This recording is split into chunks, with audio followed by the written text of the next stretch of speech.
Hi, Arul. Do you know what today is? Monday? That and Christopher Columbus Day, the day to celebrate the man who supposedly discovered America. What do you think of Christopher Columbus? Is he a good guy, bad guy? Um, I don't know if I would say he's good or bad. He did make some important discoveries, but they also had negative consequences for the native people of the lands. hmm Do you think the benefits outweigh the consequences? I think the benefits do outweigh because discovering the New World launched like a whole other a lot of different movements and a lot of good things have happened because of like America and like this whole like pioneering atmosphere it's created. Should he be remembered for discovering the New World, though? Should he be remembered for discovering the New World? I don't know. There have been other talks of like other like Icelandic and like other people who have discovered it before him. I mean, I guess he was the first one who like really popularized it compared to the other discoverers, but I don't think he actually discovered the New World. Like, it's not something you can just discover a whole entire continent. People still lived here before. Okay. Do you think Christopher Columbus's ethnicity plays a role in why he is celebrated?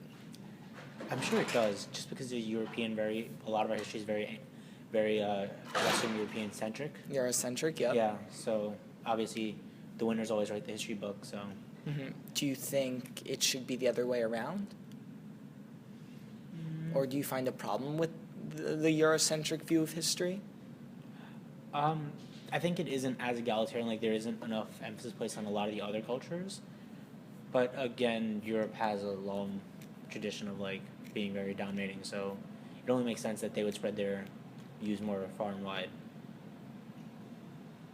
Mm-hmm. Okay, so now a little bit of background on the holiday Christopher Columbus Day.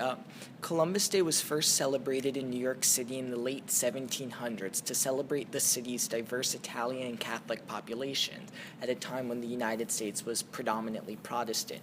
Do you think Columbus Day still celebrates this multiculturalism in 2016, or does it have a different meaning? I could say in some ways it is multiculturalistic because Columbus was one of the first Europeans to come here, and we've had so many other people come here who've like discovered a whole other life that they could lead. So in that sense, it could be multiculturalistic. Do you think it still represents that in 2016, though, taking ethnicity into account? Yeah, I think it's just the way you interpret the holiday. Like, if you interpret it as new people coming to a different land, then that could be seen as multiculturalistic because there's a lot of people who've come to America and started a new life, like Columbus, like he like, you know what I mean? Yeah. Led the revolution, I guess. Okay, well, thank you very much for talking to me today, Arul, and happy Christopher Columbus Day. Thank you, Nick.